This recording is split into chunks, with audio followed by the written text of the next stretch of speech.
This is Pacifica Radio's Letters on Politics. On today's show, we could, in this room here, declare ourselves to be a national assembly. Nobody would pay any attention to us unless we could get millions and millions of people all around the country to support us. And that, of course, is the significance of the storming of the Bastille. That's the demonstration that it's not just the 600 deputies of the Third Estate who are calling themselves the National Assembly, but there is a popular movement outside the meeting hall that's willing to back them up. A conversation on the history of the French Revolution with historian Jeremy Popkin, author of the book A New World Begins, A History of the French Revolution. We'll talk about the dynamics around the revolution, the role that women played in it, and its connection to the Haitian Revolution. That's next on Letters on Politics.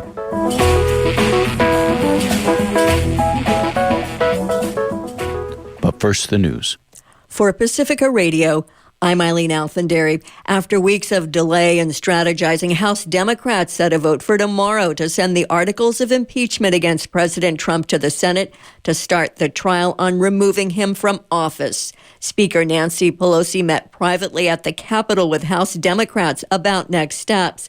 Democratic caucus leader Hakeem Jeffries briefed reporters afterwards. The Speaker indicated, with the full consent of the caucus, that those articles of impeachment, 1, abuse of power, 2, obstruction of Congress, will be transmitted to the Senate at some point tomorrow. The Speaker indicated that at some point between the moment that we are in right now and the resolution being debated on the floor, that individual impeachment managers will be named. The impeachment managers, those who would serve as prosecutors for the House. She warned the Republican-led Senate off of any idea of simply dismissing the case against Trump. Trump was impeached by the Democratic-led House last month on charges of abuse of power over pushing Ukraine to investigate Democratic rival Joe Biden and obstruction of Congress in the following probe. The trial would then begin in a matter of days. Republican Senate Majority Leader Mitch McConnell opened the Senate session today, mocking the Democrats' impeachment strategy that delayed transmitting the charges for weeks. Here's how deep we have come into bizarro world.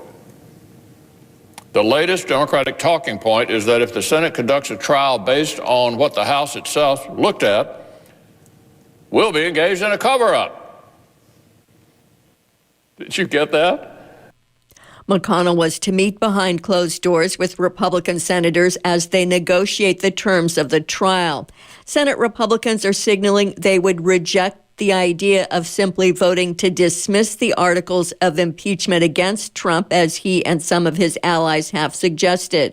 They're considering whether to allow a vote on such a motion to dismiss and on another to subpoena testimony from new witnesses. California Democratic Senator Kamala Harris said the Senate should do no less. Let us do our jobs and insist that we hear from Mick Mulvaney, John Bolton, and anyone with a first-hand knowledge of the president's misconduct. Let us demand that the White House turn over additional emails and documents that shed light on the president's motives for withholding military aid from Ukraine. And let us be clear, an order from this president to block evidence or witness testimony will itself be further evidence of his efforts to obstruct the United States Congress. Senator Susan Collins of Maine is leading an effort among some Republicans, including Mitt Romney and Lisa Murkowski, to ensure the ground rules include the possibility of calling new witnesses. A U.S. cybersecurity company says Russian military agents have successfully hacked the Ukrainian gas company at the center of the scandal that led to President Trump's impeachment. A Silicon Valley company called Area 1 that specializes in email security said Russian agents launched a phishing campaign in early November to steal the login credentials of employees of Burisma Holdings. Democratic presidential candidate Joe Biden's son Hunter previously served on Burisma's board. Trump, his personal attorney Rudy Giuliani, and other associates repeatedly pressured Ukraine's president to investigate Burisma and the Bidens. Alameda County Sheriff's deputies have evicted a group of homeless mothers who took over a vacant house in Oakland owned by a Los Angeles-based investment firm. Heavily armed sheriff's deputies broke down the door with a battering ram early today. They arrested 2 of the mothers and 2 supporters. Pacifica's Ariel Boone was on the scene after the eviction. About 100 people are here to support the moms at the corner of Magnolia Street and 30th in West Oakland, as well as a lot of press. The police did break into the house. 2 of the moms were arrested and 2 of the supporters with them. And the moms who were arrested were Talani King and Misty Cross. And right now, Dominique Walker, one of the other founders of Moms for Housing, is addressing supporters, letting people know that they will need court support and that they want the support for the moms to continue beyond the action today, as well as the fight for housing justice to continue. That's Ariel Boone. Dominique Walker was elsewhere doing a live interview on Democracy Now! When the deputies broke down the door to the house. She said she would have been arrested had she been there. We got to do what's necessary, and this is the type of forces that we're up against when we're just trying to survive. We're just trying to live. We just want shelter for our children. And if we got to go to jail for that, then take me now. Amen. The mothers took over the home in November after it stood vacant for 2 years. They said the issue was bigger than their own struggle to find housing for their families. They pointed to the statistic that there are more vacant properties in Oakland than homeless people.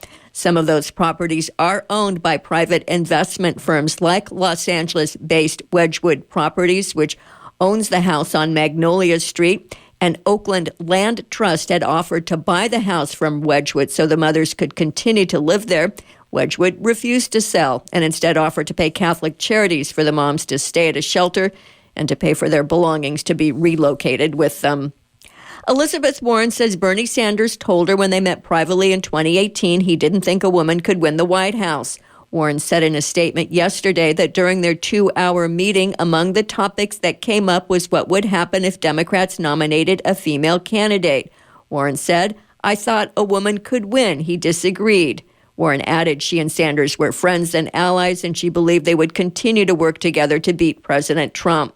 Sanders earlier had denied the account of their meeting, saying it was ludicrous. Sanders said, "Do I believe a woman can win in 2020? Of course. After all, Hillary Clinton beat Donald Trump by 3 million votes in 2016. Sanders added he had told Warren that Donald Trump is a sexist, a racist, and a liar who would weaponize whatever he could. The feud brewing between the two will likely change the tone of the campaign going into tonight's debate. Tonight's debate will feature only white candidates. Besides Sanders and Warren, there'll be Joe Biden, Pete Buttigieg, Amy Klobuchar, and Tom Steyer. Pacifica reported in Error yesterday that Andrew Yang will be on the debate stage. He will not. Some supporters of President Trump lined up starting last night to make sure they would have a spot inside the Milwaukee arena where he hosts a rally this evening. Trump is making his first 2020 appearance in a state that's a critical battleground in the race. He's also counter-programming the Democratic debate in neighboring Iowa. Meantime, a Wisconsin appeals court has put on hold an order to immediately remove up to 2,009 names from the state's voter registration rolls. The decision hands voting rights advocates and Democrats who had fought the move a victory in the battleground state. Trump narrowly won Wisconsin in 2016 by fewer than 23,000 votes. Iran's judiciary said arrests have been made for the accidental shoot-down of a Ukrainian passenger plane that killed all 176 people on board just after takeoff from Tehran last week. The announcement came amid an upswell of anger and protests by Iranians in recent days over the downing of the jetliner and apparent attempts by senior officials in Iran to cover up the cause of the crash. Canada's Prime Minister Justin Trudeau said the victims of the jetliner that included 57 Canadians would be alive right now if tensions had not escalated in the region. Trudeau did not directly name Trump. A Canadian corporate leader did, calling Trump that narcissist in Washington and saying the dead Canadians were collateral damage. And Britain, France, and Germany are ratcheting up the pressure on Iran to stop its violations of the landmark deal. They said otherwise they'll start the clock on a process that could result in a so-called snapback reimposition of United Nations sanctions. I'm Eileen Alfandary. Letters and Politics is next. Good day and welcome to Letters and Politics. I'm Mitch Jeserich, and I'm very happy to welcome to the radio program Jeremy Popkin. Jeremy Popkin holds the William T. Bryan Chair of History at the University of Kentucky. He's the author of a number of books, including books on the Haitian Revolution. Today, we will be in conversation about his very latest book, somewhat related to the Haitian Revolution. I think we'll dive into that connection. And it's called A New World Begins, The History of the French Revolution. Jeremy Popkin joins me via Skype. Jeremy Popkin, it is my very good pleasure to welcome you to this radio program. It's a pleasure to be talking to somebody from my old home in Berkeley, California. Well, you got your doctoral degree here. And my undergraduate degree. At Berkeley. Berkeley. Good. Well, good to have you on the air here. The French Revolution, such a flashpoint in history. Why is the French Revolution seen still today as this seminal moment in history? The French Revolution raised all the great questions about politics and society that we are still dealing with today. It's the first attempt to completely restructure a society along democratic lines, the first attempt to redefine the boundaries between church and state in a basically secular framework. It raised questions about the rights of women. It raised the question of slavery. There were more slaves in France's colonies in 1789 than there were in the 13 United States at that time. It truly raised all the issues that we still deal with, and the people of the French Revolution, the powerful personalities who are still fascinating to write about, Mirabeau, Robespierre, Marie Antoinette, they are fascinating individuals, and the way they struggled with these questions is an eternally interesting subject. It's interesting to think about the role the United States plays, even if tangentially, to the French Revolution, maybe on two fronts. The first, I guess we could argue that the United States Revolutionary War in 1776, and then even the adoption of the U.S. Constitution, which was just a couple of years before the French Revolution broke out in 1789. The ratification of the U.S. Constitution happened in 1789. But then maybe... Yeah, but maybe even more directly, however, is France was experiencing an economic disaster really at the time, in large part because of its, supporting that Revolutionary War in 1776, and even a war about 20 years earlier in the Americas, the French Indian War. That's right. It's one of the great ironies of history that Louis XVI, who was basically a conservative individual, you could say he's responsible for the success of the two great revolutions of modernity by committing France to support the Americans against the British. He ensured the success of the American Revolution, and by piling up so much debt in the process of supporting the Americans, he made some kind of drastic change in France inevitable. Tell me about the economic situation in France at this time. Well, we need to distinguish between the government's financial situation and the economic situation. France was not a poor country by 18th century standards. It was doing pretty well economically. Among other things, it was benefiting tremendously from its exploitation of slave labor in its Caribbean colonies, which furnished most of the world's supply of coffee and sugar, those two things without which modern life is unthinkable. But the French government had an extremely inefficient tax collection system and was unable to match its revenues to its expenditures. And by 1789, when the French Revolution starts, Louis XVI and his ministers were really facing the question, do we declare bankruptcy? And if not, how do we succeed in getting authorization to raise taxes to deal with this deficit? Explain that to me, needing authorization to raise taxes to deal with the deficit. This is I know everybody. This is the king. Everybody thinks Louis XVI was an absolute monarch. Couldn't he just impose new taxes? What he could do was collect money collect the traditional taxes in the kingdom and spend the money as he pleased, but he could not change the tax system, and especially could easily raise more money than he had been getting. There were French courts that stood ready to object anytime a king tried to do that, and Louis did not have the personality to really test the extent of his powers. He calls an assembly, the Estates General, that turns into the Revolutionary National Assembly, precisely because he wants it to authorize the collection of new taxes, and he thereby gives them the leverage to start the revolution. You mentioned the courts. Are these independent bodies? You also call them the parliaments in the book. They were called Parlement. They were independent bodies in a funny kind of way. Their judges owned their seats on the court as private property. They could leave them to their sons. They could sell them. The king could not remove them from their positions. There were elaborate procedures by which the king could override these courts, but it took a great deal of effort and determination to force major changes in French law through the Parlement. And Louis had tried that and been unsuccessful in getting his new taxes through. His ministers urged him to make an end run around the Parlement by summoning the Estates General. We're obviously going to get into the Estates General, but before we do that, let me ask you about another influence on the revolution that was really fascinating.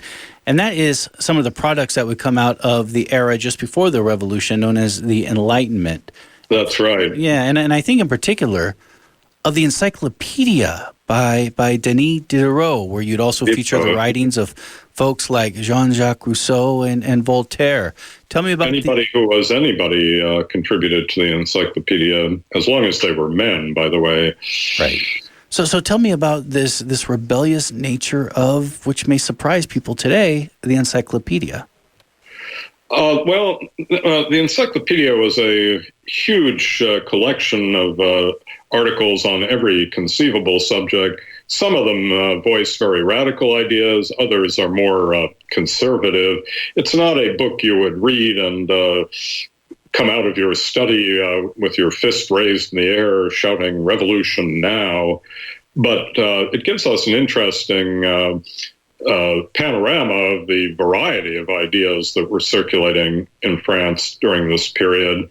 And the fact that it was tolerated by the royal government reminds us that this was not an extremely oppressive government. Many government officials themselves were contributors to the encyclopedia. I mentioned in my book that one of the first things Louis XVI did as a teenager when he got a private allowance was to buy his own copy of it. We don't know which articles he read, but he didn't regard it as a sort of forbidden work that had to be persecuted. I used it in writing the book to show the fact that there were lively debates about issues that would come up in the revolution, about the justification for slavery, about the right to vote in a representative system of government, and so on, that were already being discussed in the encyclopedia several decades before 1789. It was interesting because it made me think about, I think oftentimes when we see revolutions in history, they're usually accompanied by some new form of media or communication. I think of Yeah, I think of Martin Luther in Germany and the Reformation, and Yes. and that's with the printing press. Now you can think about what the internet has done, maybe with what we saw in the previous decade, Yes. so the Arab Spring. Do you see the encyclopedia that way with the French Revolution? I see the daily newspapers that appeared once the revolution started even more that way. It truly was a new kind of social medium with a much wider audience than expensive books like the encyclopedia, the kind of medium in which a lot of people who previously couldn't have gotten into print could now express themselves, and newspapers that appeared every day gave people the sense that history had really speeded up. Something exciting was now happening every single day, and you had to keep up with it. And of course, these newspapers became very partisan very quickly for or against the revolution. They were absolutely full of fake news and rumors and inflammatory accusations about political leaders. It's all very contemporary, I would say. Well, let's dive into the beginning of the French Revolution, and which you indicated earlier, and it begins with something that Louis XVI, the monarch, would call himself, the formation of a state general, in which representatives from different sectors of society came to Versailles, which is like, about an hour or so away from Paris. Walking, yes. Okay, well, the train, I guess 20 minutes, right? Yes. And they came to this great palace that was built by Louis XIV, the Sun King, and he's calling this a state general to try to figure out some way of how he's going to be able to raise taxes in order to pay this massive debt. And, that's right. And he's going to have to give up something. He's going to have to give up some kind of political representation. What? That's exactly right. Tell me about that. Tell me more about that. Well, obviously, as you just suggested, there was a kind of implied trade-off here. I, the king, will listen to your ideas for reforming the kingdom. And in exchange, you will approve the new taxes that I need to get out of debt. And the genius of the leaders of the revolutionary minority in the Estates General, men like Sieyès and Mirabeau, was to see how they could use that situation to try to turn the French monarchy into a more democratic representative system by forcing the king to concede that there would be a written constitution, that there would be an elected assembly that would meet on a regular basis, and that it would have to approve taxes and expenses. A written constitution, this was important, would remain important in the revolution. That's right. Are they influenced by the constitutional monarchy that England has? Many of them were, although England, of course, is a constitutional monarchy even today without a written constitution. That's right. And they were influenced by the American example. As you mentioned earlier, the American Constitutional Convention had met 2 years earlier in 1787. A lot of the French were friends of Thomas Jefferson, who was the American ambassador in Paris during the years leading up to the Revolution. And he never ceased telling them what a great example the Americans had provided and how they ought to follow it. So they very definitely had this idea in mind. All right, let's dive deeper into the Estate General and its composition. It's divided into three different bodies, and this is right. and this is important. One body is the clergy, another body is the what you called notables. I guess someone called nobility. I don't know if they're nobles. Yes. And then the other body is called the Third Estate, which basically includes everyone else. What's important to know about these three individual bodies and how it relates to what would happen in the State General and how it would even turn into the French Revolution? Well, the structure of the Estates General went back to the Middle Ages, and that separation of the clergy, the nobility, and the commoners reflected a medieval way of thinking about society, that you have some people who are uniquely important because they're in touch with God. You have some people who are uniquely important because of their ancestry, the nobles, and you have other people who are important because they do the sort of grubby physical work to make society function.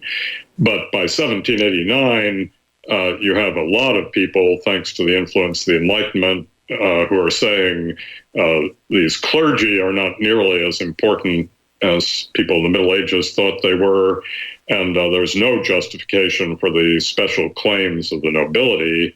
It's the Abbé Sieyès in his very famous pamphlet, What is the Third Estate, that he writes during the elections to the Estates General, who makes the argument that the Third Estate really is the whole nation. It does everything that you need to have done to have a functioning society. That's what he says, right? The Third Estate is everything. The Third Estate is everything. There should not be any special privileged groups, and the Third Estate then should choose the representatives who would make the laws for the kingdom. And this is important because, again, you have these three different bodies: the nobility, the clergy, and the Third Estate. The idea of the nobles and clergy, if you were to keep them into three different bodies, so the clergy would only vote in the clergy's body, I guess, the nobles and the nobility body. And each of their groups would have a veto over anything. That's right. They could stop anything that the Third Estate would try to bring. That's right. And that's why Sieyès and the other leaders of the Third Estate were so determined to force the union of these three groups and a system in which a majority of the whole group would decide on things. So that was a very important step in the direction of democracy. But it's only fair to point out also that it was a very important step that opens the way for the more dictatorial phase of the revolution later on, because Sieyès says there can only be one national will, one national determination of what we're going to do here, and that has to be the whole legislature together. The king should not be able to restrict it, and there shouldn't be anything like a Senate, for example, to stand in the way of the will of the people's representatives. So the revolution really, I guess, begins, and you'll correct me if I'm wrong on this, when the Third Estate claims it's the National Assembly, turns it into a National Assembly where you only have... That is a real revolutionary act. But as I always say to my students when I teach this material in class, we could, in this room here, declare ourselves to be a National Assembly. Nobody would pay any attention to us unless we could get millions and millions of people all around the country to support us. And that, of course, is the significance of the storming of the Bastille. That's the demonstration that it's not just the 600 deputies of the Third Estate who are calling themselves the National Assembly, but there is a popular movement outside the meeting hall that's willing to back them up. What constitutes the Third Estate? It's a very diverse group that's pretty much dominated by, what would we say, the bourgeois, the intellectuals, the attorneys? The elections for deputies to the Third Estate produce a bunch of deputies, many of whom are lawyers or lower-level public officials, doctors, a few professors even. But Third Estate, of course, really is, as we said earlier, everybody else in the kingdom who's not a member of the clergy or the nobility. And one of the questions that immediately comes up and that I tried to bring out in my book is what about all the people who were not elected to the to be deputies? What about the poor working population? Some of them begin to talk about themselves as a fourth estate that's not represented by these wealthy middle-class deputies. What about women who make up half the population of the kingdom? What about the rights of blacks who are being held as slaves in the colonies? Are they part of the Third Estate? What about Jews, a religious minority that had been tolerated in France? Are they actually part of the Third Estate. So all kinds of questions come up immediately about who is really part of this community. What would the sans-culottes be then? I'm probably getting ahead of myself a little bit here, but we're moving to the more radical years of the Revolution and the middle chapters of my book. Who do they represent, though? Were they representing more of the poorer people? Were poorer people in France ever represented in this process? Well, the sans-culottes put themselves forward as spokespeople for the poorer classes, and especially for the working classes of the cities. Sans-culotte is a term that gets applied primarily to the working people of Paris. It is important to remember that France is an overwhelmingly rural country at the time of the Revolution. More than 80% of the population are peasants living in small villages, and their concerns and their interests are often very different from that of the poorer people in the cities. So they sometimes get the sans-culottes in Paris sometimes try to act as if they are speaking for the whole majority of the population, when in fact they have very little consciousness of what the peasants are concerned about. And the sans-culottes means without breeches. Without knee breeches. Those were the good old days when educated people wore silk knee breeches.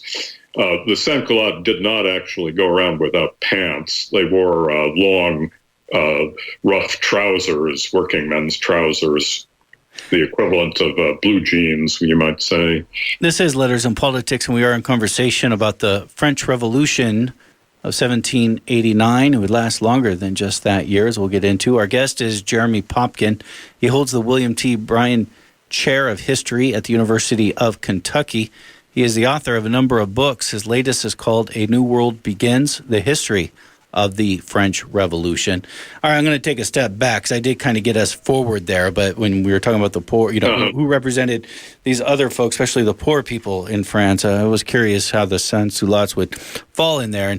But taking a step back before we get to more of this middle era of the Revolution, the more radical era of the Revolution, with the state general turning into the National Assembly, in which the Third Estate basically makes itself the new government. So far, this is pretty bloodless, and even the king is not happy what's going on yet. But the king still functions as the monarch. He does, but he has lost one of the essential tools of being an absolute monarch. At the moment of the storming of the Bastille, he turns to his army commander and more or less says, "Isn't it your job to restore order in Paris?" And the Marshal de Bray, the commander, tells him, "I can't rely on the soldiers. They won't fight against the Parisians." And so at that moment, Louis understands that from his point of view, something has gone very wrong here. And he has to appear to tolerate the revolution, be willing to compromise with it, because he no longer has the power to try to suppress it. It's a game that goes back and forth for a while. Yes, and of course, one of the questions is whether he can succeed at certain points in the revolution in turning the tables on the revolutionaries. 2 years after the start of the revolution, he and Marie Antoinette tried to escape from Paris. Their idea was to flee to the border of the country, where Marie Antoinette's brother, the Emperor of Austria, could send troops to back them up. And then they would try to force the National Assembly to repeal many of the measures it had taken.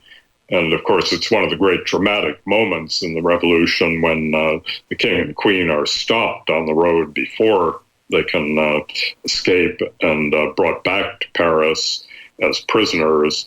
And from that point on, their situation is really very, very weak. It would lead to their execution. And it would eventually lead to their execution. Thinking of how other countries respond, and sort of moving into this sort of middle section of the revolution. Yes. A number of countries, actually, or states, or whatever we want to call them, kingdoms even, declared war on France during the revolution. Actually, we should be clear about this. The French declare war on them. It's one of the... would that begin with Belgium? The French invade Belgium because Belgium is part of the Austrian Empire at that point. But it is the French who actually declare war. And one of the issues I really wrestled with in my own mind, the most enthusiastic war hawk in that debate in 1792 is a revolutionary leader named Jacques-Pierre Brissot. And Brissot thinks war is going to be a wonderful thing. As soon as the French announce that they are coming to liberate the oppressed populations of other countries, those peoples will rise up against their own kings. We'll have democratic republics everywhere. It will be a wonderful world. Like a U.S. President Woodrow Wilson more than a century later, you could say Brissot thought this is really going to be the war to end all wars. And it is Robespierre, who is very much in a minority at this moment when the war debate is going on in 1792, who famously says, nobody likes armed missionaries. If you try to carry the ideas of the French Revolution to foreign countries by force of arms, people are going to resist you. And I think that's very relevant to debates that we're having right at the moment about the use of force to promote democratic ideas in other parts of the world. That's interesting because somebody like Maximilien Robespierre is best remembered today in the French Revolution as sort of pushing this, what was called the Reign of Terror at home. The Reign of Terror, yes. Well, Robespierre, once he becomes the dominant figure in the revolutionary government, which is after the war has started, he is uncompromising in his determination to win the war, and he's willing to use the full power of the government to do that. But as I came to understand Robespierre in reading the book, he is certainly not the most extreme revolutionary. He is, I think, always conscious of how easy it is for things to get out of hand, for violence to really become unchecked, and the damage that would do to the revolution. Unlike a lot of the other more extreme Jacobins, I think he is sincere when he says we need to be very harsh and dictatorial long enough to make sure that the foreign enemies are defeated and the enemies at home as well, but not any longer. Now, it obviously difficult to do a history of the French Revolution in an hour. So there's just so much to talk about because now it really is, yes. Now we're into Robespierre, and yes. Robespierre is obviously an important figure. He would be a leading figure on the Committee for Public Safety. Yes, that's right. And this Committee of Public Safety would basically become what? The new governing apparatus? Well, the new executive branch of government. They were a committee of 12 that made the day-to-day decisions about running the government and set its policies. The convention gave them their powers and had to renew them every 30 days.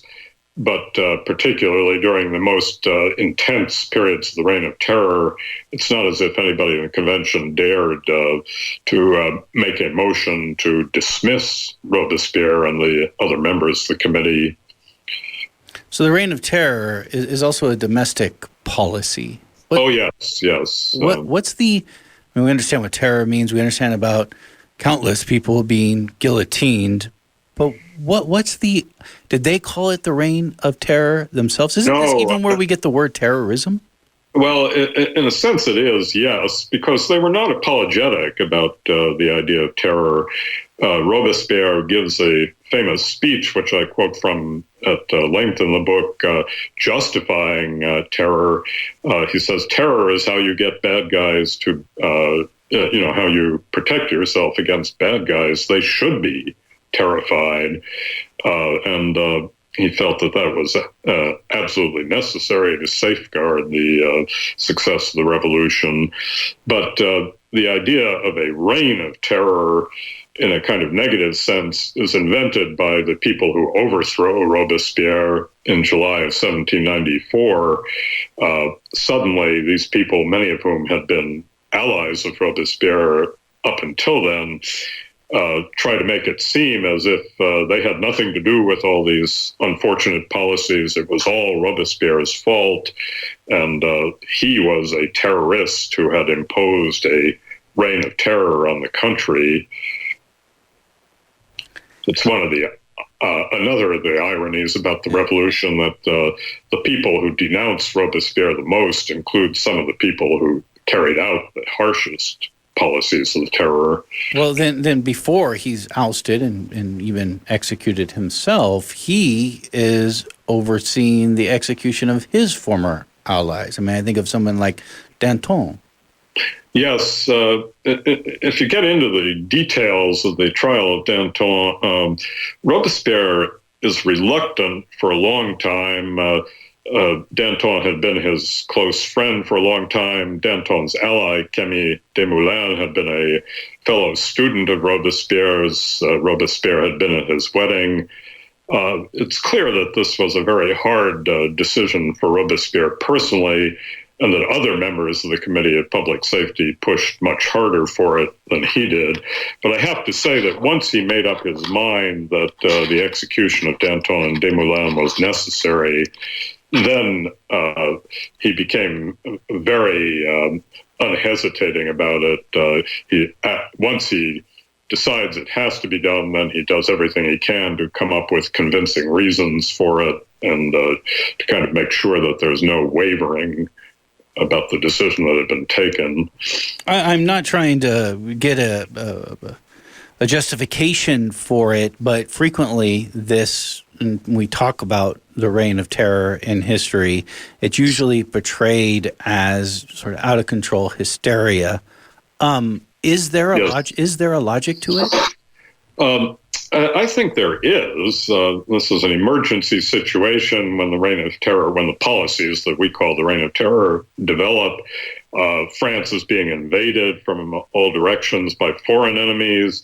There are internal revolts, especially the revolt by the Catholic peasants of the Vendée. And there is a panic fear of what we would now call foreign meddling in French affairs. The entire atmosphere among the politicians during the reign of terror is poisoned by these constant accusations that one or another of the revolutionary factions are taking money and being directed by foreign governments. And one of Robespierre's great weaknesses is that he easily believes in conspiracy theories. He becomes increasingly convinced that he can't trust any of his colleagues because they may all be in the pay of the English or the Austrians. And that really warps his judgment in the last months of his life. Jeremy Popkin is our guest. He is the author of the book, The History of the French Revolution, A New World Begins. It is what we are in conversation about. Jeremy Popkin, you write early on in this book in your introduction why a new book spanning the history of the French Revolution. And you say you wanted to bring in a couple of elements that maybe haven't been fleshed out as much in previous generations in telling of this seminal moment. And that two of them, and I want to talk about both of them, one being the role of women in the French Revolution, and the other, the role of slavery. Let's begin with women. Tell me about the women's story in this history.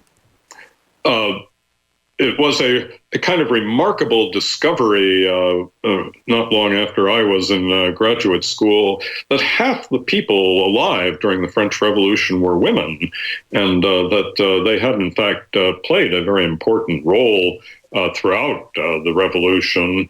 And many of my most creative and original colleagues among historians of the French Revolution of the last two generations have been historians like Lynn Hunt, Suzanne Dessin, and many others who have helped document the importance of women in the revolutionary era.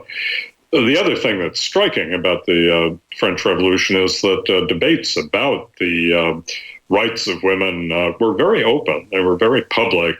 You don't really have an equivalent to that in the American Revolution, but you have very articulate people like the woman writer Olympe de Gouges, who asks openly, why aren't women given the same rights as men? Why can't they be elected to political office?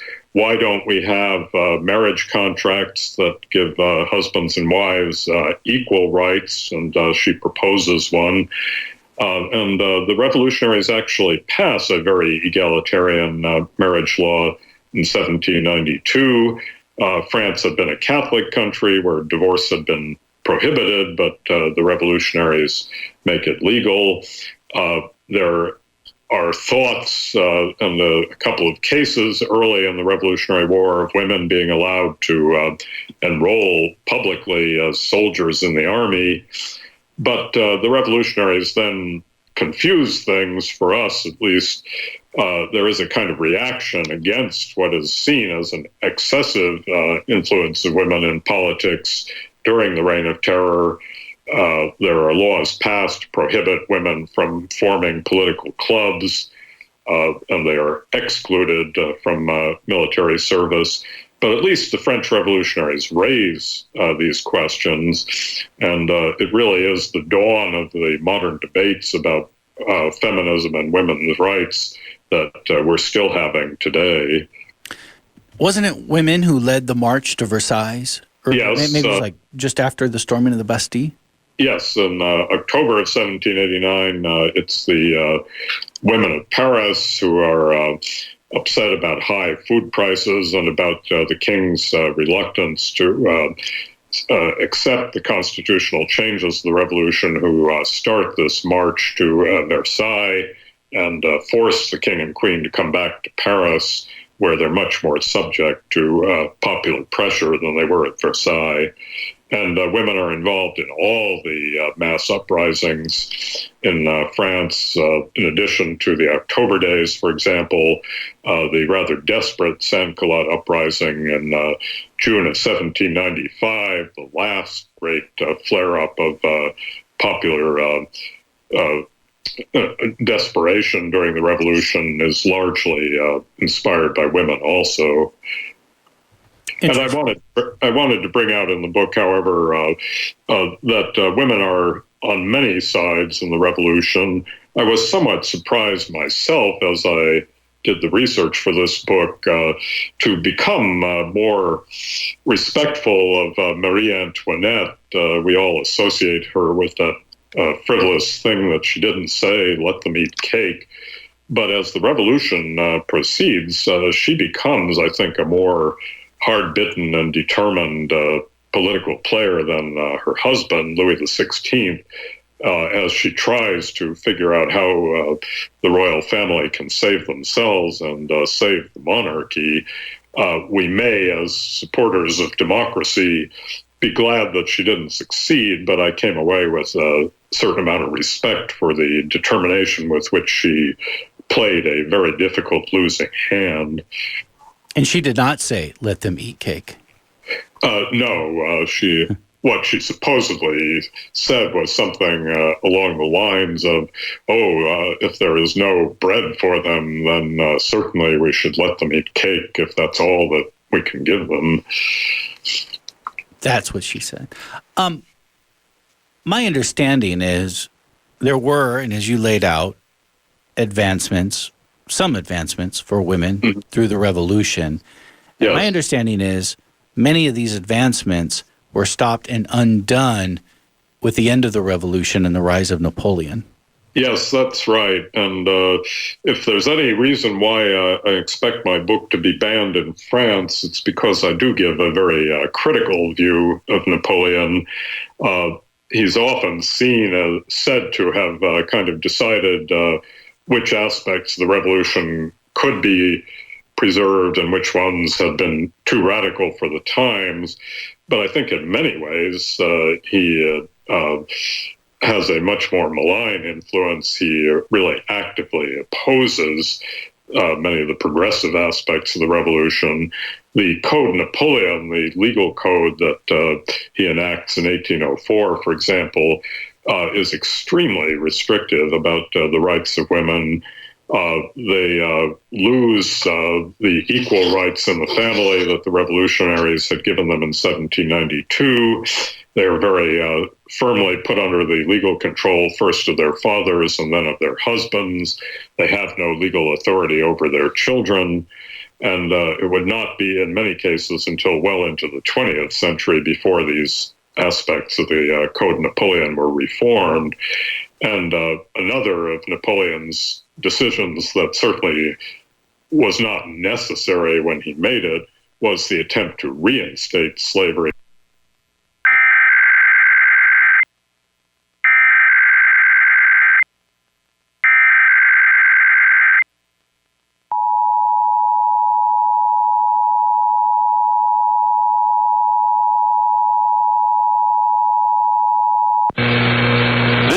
Coordinated monthly test of the emergency alert system equipment. If this had been an actual emergency, you would have received timely emergency information. This concludes this test of the emergency alert system.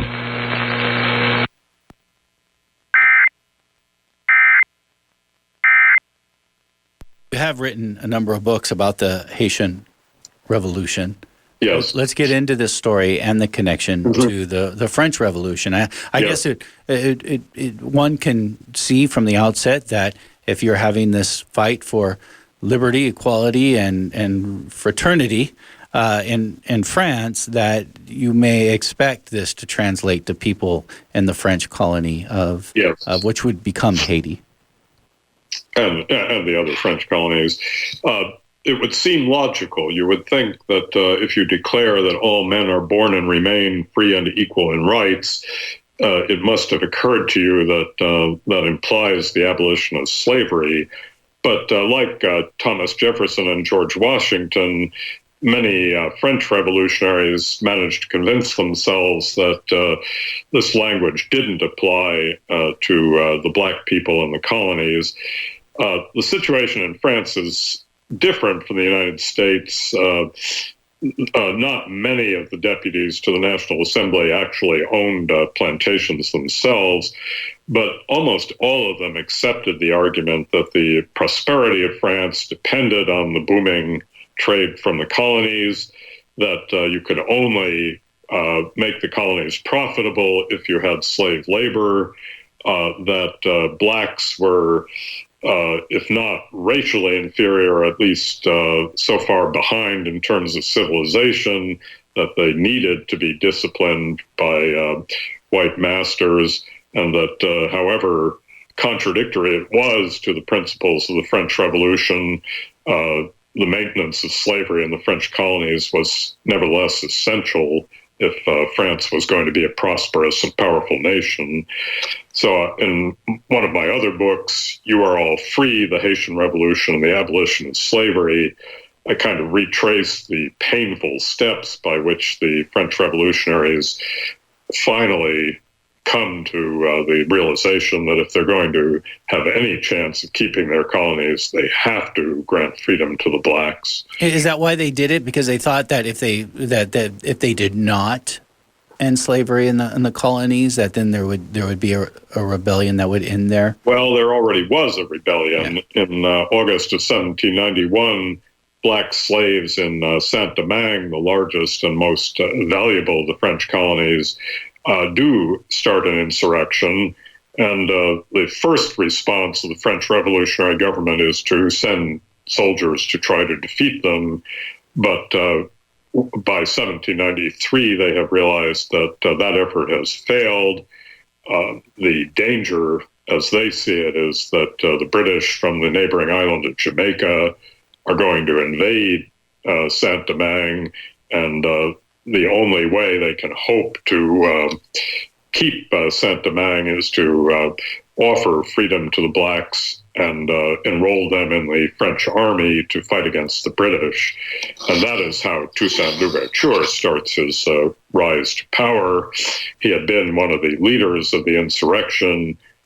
He accepts the French offer, joins the French army, and becomes, within 2 years, the legal commander of the French forces fighting in Saint-Domingue. And so when he ends up becoming the leader of the revolution, the next revolution, you're in a little bit of trouble.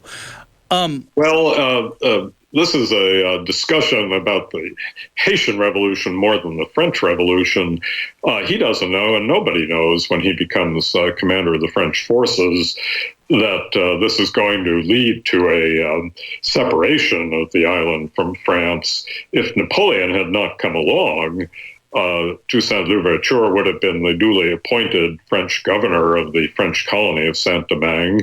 The black population of Saint-Domingue had been declared French citizens, and you would have had a transatlantic republic without racial discrimination, something that would have been a very radical contrast to the situation in the United States, for example.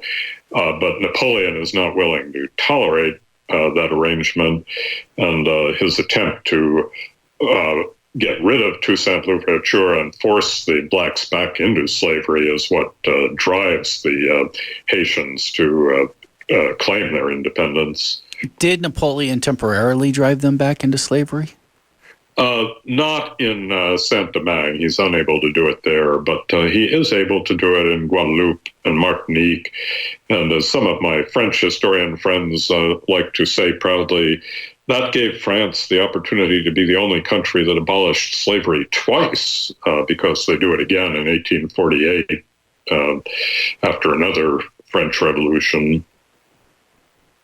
That's interesting. And it's interesting to compare the French Revolution's response to slavery and the United States' response to slavery. Oftentimes, we look at the United States, and some people, when we're talking about slavery, will say you have to look at it during their own time and what they thought, what was acceptable or possible and what was not.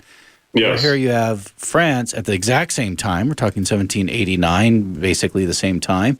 There is consideration for not just the end of slavery, but even racial equality. But I guess I'm trying to get at, do you think that was driven more just by circumstances, that the French revolutionaries, in order to keep their colonies, had to do it? Or do you think they were just more advanced when it came to racial relations? Well, both, I would say, in a way. Maybe an impossible question to fully answer, too. Yes, the idea of racial equality and the unjustness of slavery is certainly there in discussions in France. I quote passages from the encyclopedia that show that people were already formulating these arguments. But as I said, there were also powerful arguments that convinced a lot of people on the other side. Many people were willing to say, in the abstract, slavery is a bad thing, but for a lot of practical reasons, we simply can't afford to try to abolish it, or at least not right now, which is a sort of argument that was often made in the United States at that time also. Jeremy Popkin has been our guest. Jeremy Popkin is the author of the book, A New World Begins, The History of the French Revolution. It is what we have been in conversation about. Jeremy Popkin, I found that very interesting and fascinating, and I thank you greatly for taking time to join us today. It's been my pleasure.